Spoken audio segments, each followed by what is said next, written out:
Hello and welcome to this video where I'm going to go through the narrative of Ida. This video will be really good for you rather than watching the film.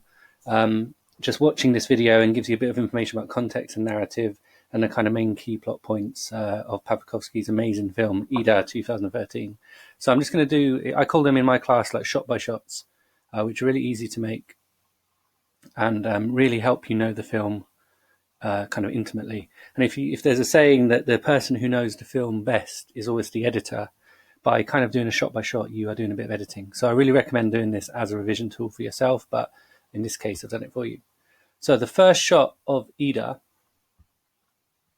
is in the convent. We have a montage of shots with Ida in the convent. And we see that she is a novice nun rather than an actual nun. You can see in that picture the difference between the more senior nuns and the novice or the trainee nuns in the foreground. We see what life's like in the convent, painting figures of Jesus. It's quite cold. The building's kind of torn down, and often in the cinematography, she's pushed, or things are pushed to the bottom corners of the screen, which remains a trait for most of the film. And there's a lot of empty space above the head. And we get the main plot driver given to her in this first montage, where she is told to go and visit an aunt who's interested in telling her about her family story. At this stage, of course, she's Anna. She's 18, and she's only ever known this life.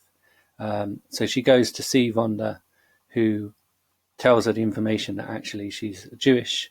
Her name is Ida Liebenstein, and she wants to help. Well, she doesn't really want to help her at this stage, but she wants her to know the truth before she goes on to take a vow. She feels that she needs to know this.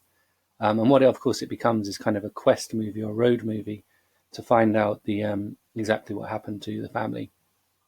And it's interesting in this scene, we get a little taste of what Vonda's like. We see her kind of empty kitchen, and we see a man leaving who's obviously spent the night with her. They had some kind of drunken night, you can kind of get that feeling. And he's leaving, and when he asks Ida to bless him, or he says, "God bless you, sister," Vonda becomes very kind of aggressive. And we see a kind of really hard Vonda at this stage. Vonda, for me, is the most interesting character in the whole film because she's so complex. And as I talk about this video, I'll talk more about that. The next thing we see then is Ida and her decide to kind of go their separate ways. It's presumed Ida's just going to return back to the convent. I know she's called Anna, but I'll keep calling her Ida at this stage. And we see this shot of Vonda presiding over this court trial. And it's kind of a joke trial in that somebody's been accused of cutting off some red tulip heads with a sword. And you can see there's a shot where the camera kind of goes in a bit closer on her face. And you can see that actually she's not really concentrating on the trial at all. Maybe she's lost her enthusiasm for these kind of trials, or she realizes they're a bit of a joke. Everybody else in the room seems quite kind of transfixed or businesslike, but you can see that she's not really concentrating, and it's possibly because Ida has left quite an impression on her. And we see for the first time in the film a gentler, softer side in this shot here of where we see her looking through the bus station door to go and get Ida and ask her to come back. And it's something that a little motif throughout the film to watch out for. Just as Ida wears her habit, her nun's kind of scarf, Vonda has this headscarf that she puts on. And it's often at times where she's most vulnerable or most aggressive. If you watch the film, as I play these kind of photos, you'll see that. But it's very interesting to see how the character, the actress playing her, has tilted the head to the side. We've kind of got the soft focus in the background. There is a softer, for the first time really in the film, a softer edge here to Vonda. And we see that maybe she's not as hard and as aggressive and tough as she thinks she is. And so they go back to Vonda's house. They play a bit of, bring the family tree back together. There's lots of photos.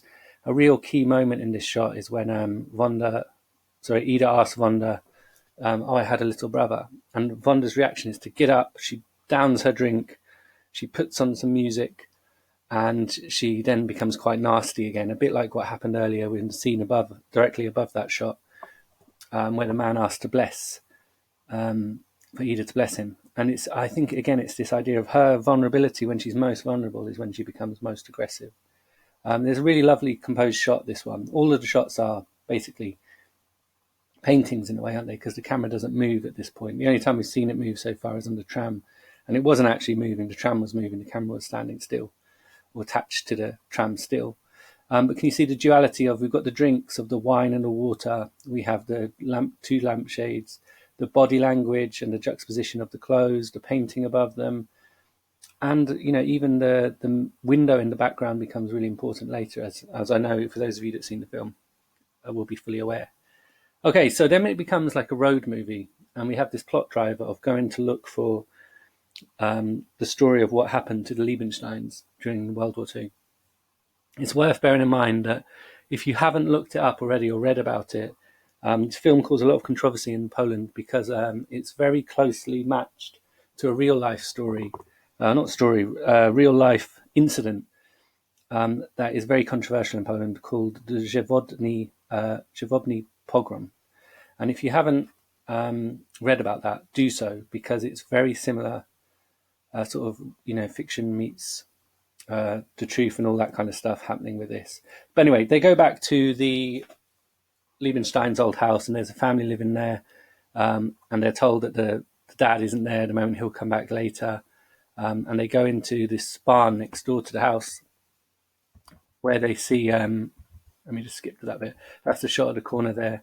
And they go into this barn, and one of the things that Vonda had said previously is that Rosa, her sister, was very gentle, and she'd put this stained glass window in for the cows and all of this. And Ida can see that, and it's a moment where we see that what Vonda's saying is true. She's a reliable narrator. We can trust her. And we find out that, yeah, the Liebensteins did definitely live here. So we're kind of positioned to support and empathise with Vonda and Ida. And it might just seem like a little thing that she said in this scene, Vonda, about the stained glass and Rosa, but it's a key thing that positions you on their side. We also have this shot here where we see the hard-nosed Vonda, where she's going around the town asking questions. And again, just like this Żewodny pogrom, is the people in the village seem very closed off to any questions about Jewish people. It's something that people don't want to talk about, and this moment in the film really reflects it, no matter Vonda's best ways to sort of bribe them with alcohol. We then see the really hard-nosed edge of Vonda, where she goes into interview. It's a really lovely way that Pawlikowski does this, where we only really see Vonda's side of things, and she's very aggressive. She says, "I can destroy you, you know what I can do to you." She threatens him, and we see a sort of link to the state corruption, that she can use her role, and maybe has used her role in the past, to get what she wants. Notice how the headscarf's on again, and I talked about vulnerability and hardness. But he doesn't back down. And yeah, we kind of see this nastier side to Vonda, which we've been kind of fluctuating throughout. Then we have this bit as she leaves. There's a really nice ellipsis that Pawlikowski does, where there's, ellipsis like a jump car or a time jump. We don't really see the car go off the road, but it's presumed that Vonda's so drunk that she's driven the car off the road. And there's a lovely sort of metaphor here of kind of the rural historical life versus the more modern urban life, where it's the horses, the kind of old style, working the land horses that pull out the car, and she gets arrested. Again, she's arrested. They don't know who she is. It's this kind of scene of Vonda defiantly, "I'm not drunk. Who cares if I'm drunk? I've been, she's clearly been arrested many times." And this tells us that Vonda is clearly an alcoholic or got alcohol problems, and she's been in trouble with the police quite a lot, but also has great power, because in the morning she's let go with a great apology from this man. Meanwhile, during that incident, Ida goes to church, and this scene really is just about another motif that happens. If you think about the three-act structure of a film, in the first act we had that moment where Ida was in the convent looking up at the statue of Jesus. At this moment here, when she goes to bed, Act 2, she's sort of falling asleep looking at the statue of Jesus, and again it happens later on in Act 3. And again in this bit, we see more of this kind of evidence about people not wanting to talk about World War II. The film is set 16 years, 1961, 16 years after the end of World War II. Ida asked this man, was he there during the war? And he says yes, and they kind of briefly talk about it. But people don't want to talk about the war in any great detail. And I think Pawlikowski just saying is, the effect of these kind of things that has, even 16 years a generation later, is still rather prominent. Okay, then we have this more kind of motifs of the road movie. We notice how the car is facing forwards in this shot. Later on in the film, there'll be a similar shot where it's facing the other way. I really like how the car boots open and they're leaning on it as if the secrets are bursting out. And it's a moment where Vonda really tells us who she is, and she talks about show trials and maybe shares some of her guilt and shame for the communist movement. I think she says in this scene she wonders what it was all for, what she's fighting for, and undoubtedly she's put lots of people to death. Earlier on, one of the first things she says to Ida back in this scene is, "They didn't tell you anything about me." And because we find out here in this scene she's Red Vonda, she has a terrible reputation, and I think she's terrified that people will, that Ida will know about her and judge her and really maybe not open up to her. But once she finds out that Ida doesn't know anything about Red Vonda, she kind of lets her guard down. There's a really nice bit as well where she's eating this donut. And throughout the film, Vonda only eats really sweet, sugary foods. Again, feeding into this maybe self-destructive thing. If you watch near the end where she puts the sugar on the bread and that kind of stuff. And she kind of, food is used maybe as a metaphor for kind of, I don't know, like she only eats that. So, I don't know, you can have a think about what that might mean in your interpretations. Okay, so then we go to a crossroads. This shot here, very similar to, and this whole scene, very similar to shots in Cold War, the film that came after this. In fact, one of the shots near the end of that film, I'm sure it was filmed in the same location. It's almost identical. And they pick up Lis, the saxophonist. I always say that one interpretation of the whole film is that if you think about Ida as representing Poland in the now, Vonda represents Poland maybe of the communist, the old Poland, and then Liszt is kind of the more Western, modern Poland. And kind of Poland, if you think about Ida, is caught between the decision of East and West or choosing her own path. And if you think about the film as a metaphor for that modern Poland, I'm not talking about 1961 Poland. I think there's some interesting things that you can explore there. Does the Poland right now has a lot of pressure to kind of, it's part of the EU. It's doing fantastically well compared to a lot of EU countries economically. But then does it also has this kind of link to USSR and all that kind of stuff? Does it still keep those roots, or does it completely go off by itself as it's doing? Okay, and so this really is just a kind of a plot driver in two ways. One way is this whole thing about the hotel. Gives them a reason to go down and watch it. And yeah, this scene here, if we move on, then they becomes the search for the skeever, the older skeevers, to find out what happens. And it's sort of, I describe this film genre changing here from a road movie to kind of a film noir, or what I would call a neo-film noir. Neo-film noir because they're not actually hard-boiled detectives. But some of the things that Vonda does, especially earlier on in that scene where she was roughing up Skeever here, and even you can see her body language here, she's very much like those old school hard-boiled detectives. I think in this scene as well, she breaks into the house, or tries to break into the house using her credit card. The corruption here of the seedy underbelly of Poland, you could definitely describe this as a neo-film noir. And I think at this point when she does that, Ida says, "Oh, I'm going to go and wait outside." And she does that a couple of times when Vonda is using or bending the rules of interrogation and so forth. But it's interesting. Have a think about what I'm saying about neo-film noir. There's some really good analysis you could use for that. Then we have this kind of moment in the hotel where Vonda goes down to the party and Ida stays. We see Vonda drinking and meeting men, a bit like how we saw at the beginning of the film.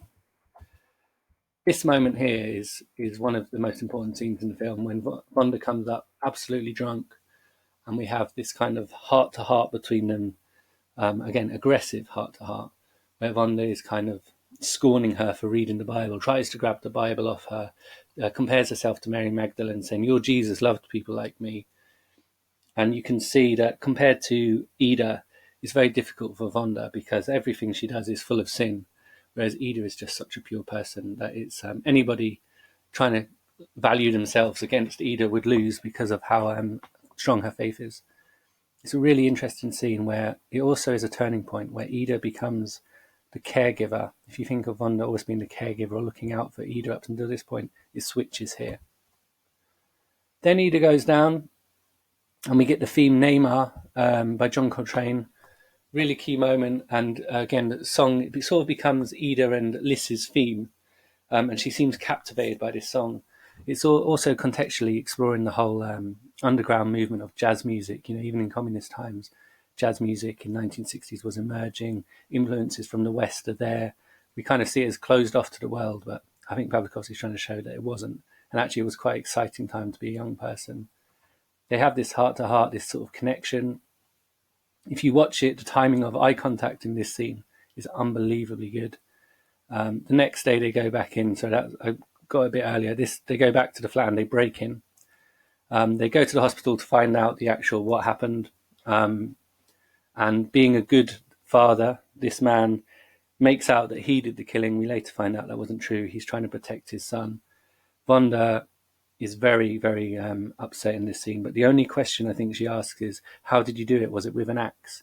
And she's obsessed with the death that they had. It's really unusual bit. And again, throughout the film, it's never really mentioned, but it's always alluded to. I don't think she mentioned it once, that she had a son. But the idea is that Vonda's son was killed by the younger Skiba. And it's the thing that once she finds out exactly what happened, you can see in the next shot, she's absolutely destroyed.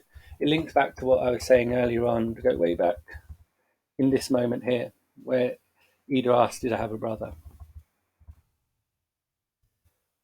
But this scene is really crucial. And you can see the sort of the high angle shot.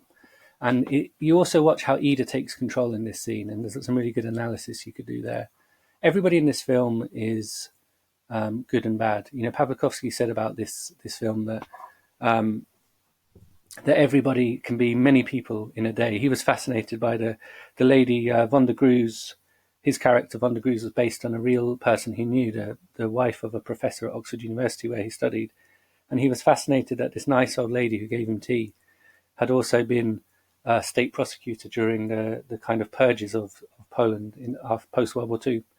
And he's sort of fascinated by how can that person have lived so many lives in one life. And that's what this film is about. Nobody in this film is completely bad or good. Perhaps Ida maybe is the only good one, but then she does sinful things. Even this father, who seems like a bad man, is doing a good thing by trying to protect his son. The son, who does kill them, managed to save Ida because that was the only one he could. He could have killed all of them, but he actually still tried to do a good thing. And it feeds into that there's a Jewish expression from the Torah about saving one person's life. It's used in Schindler's List, I think, at the end. So it's very, very blurry and confusing and sort of problematic in terms of who is the protagonist and antagonist. And I think Pawlikowski's just saying this is war, you know. Again, to use another kind of cliche or idiom, all is fair in love and war, and that's what this film could be, you know, one aspect of this film for sure. So yeah, as I said, Edith starts to take care of Vonda. Edith suddenly becomes this amazing, a bit unbelievable this bit, but she becomes this great negotiator where she meets Skiba and makes the deal to let them have the house as long as they can find out what happened. More interaction with Liz, again, amazing acting and eye contact and timing in this. The lighting as well throughout the film is incredible. If you just look at the kind of lighting where it's coming in all these shots, amazing. And again, Google Pawlikowski Ida lighting, and you'll see some really interesting analysis that people have done. There's loads of analysis about this film if you look in the right places. Big moment in the film where Ida takes off her headscarf and we see her red hair. We know it's red from what people have said. Again, for a black and white or monochrome film, there is a lot of colour in this film. We mentioned like the red tulips earlier, the red hair. Throughout the film, there's allusions to colour, so we see colour even though we're watching a monochrome film. And it's the first time she's taken that habit off, so it becomes really symbolic. And again, I kind of read this scene as the mirror, that she's looking in the mirror or breaking the fourth wall, but there's a change coming in her character. Okay, the exhumation scene, really poignant and incredible scene to analyse the way Skiba is presented from a high angle, the skull, the silence. There is non-diegetic music if you turn up the screen very loudly. It sounds like an aeroplane drone, but there is just sort of a humming in the background. And yeah, things pushed to the corner, as you can see in that shot. We then have this even more complex side to Vonda, where she becomes obsessed with wanting to bury the remains in a Jewish cemetery, and they break in at sort of sunrise there. You can see the Star of David above the cemetery, sun coming up, and they go in, and suddenly it becomes really important for this person who's been such a strong, staunch atheist to bury them in the grave, even in a shallow grave. there's no discussion from Wanda about that. She is Jewish, even if she doesn't believe in it anymore. When we have this poignant goodbye, it's perhaps the only moment in the film where Ida shows emotion. I'm not sure. I mean, to me, it's always ambiguous by Pawlikowski in this film, but there's a moment, if you watch it carefully, where Ida sort of looks like she wipes a tear away, or maybe it's something on her cheek. But it does look like Ida's actually crying in this moment. And, Wanda after this kind of gives up. We know what happens. Perhaps if Ida hadn't gone back into the convent, she would have kept going. Well, I guess, we'll never know. But look at the juxtaposition in colours, the pathways in the background. Crossroads appear multiple times throughout this film about, decisions, choices. Yeah. Okay. We've also then see Ida, this montage of Ida back at the convent, very much like the beginning, but this time she's laughing at dinner. She sees the nuns showering as something sexual, and with the fire burning in that scene. What else? Yeah, just basically she decides, doesn't she, that she's not ready to take her vows, and decides she's not ready to be a nun. Meanwhile, Wanda, drunk again, meeting men, absolutely drunk, talking about her hair, links to that famous poem, was it called Death Fugue, where it talks about her hair, a poem by a Holocaust writer. And she's completely broken as well. We see so I meant to talk about earlier is her Audrey Hepburn look as well, with the pearls and the clothing. And I think that's just sort of Pawlikowski playing with the 1961 setting, and also the fact that for a communist state prosecutor, she is actually wearing a Audrey Hepburn style clothes, just how confusing everything is and how corrupt perhaps everything is. Do you remember earlier in the film as well, Wanda has cigarettes imported from the West and things like that. So I just think Wanda is, again, it's just Pawlikowski playing with the character of Wanda. For me, she steals the film. It's Ida, but it's really Wanda. Then there's the suicide scene. I'm sure you've analysed it in class. We've talked about it a lot. Make sure you find out about the music and how abrupt it is. Important thing to remember is that later on she does get a state funeral. Let me just jump to that bit there.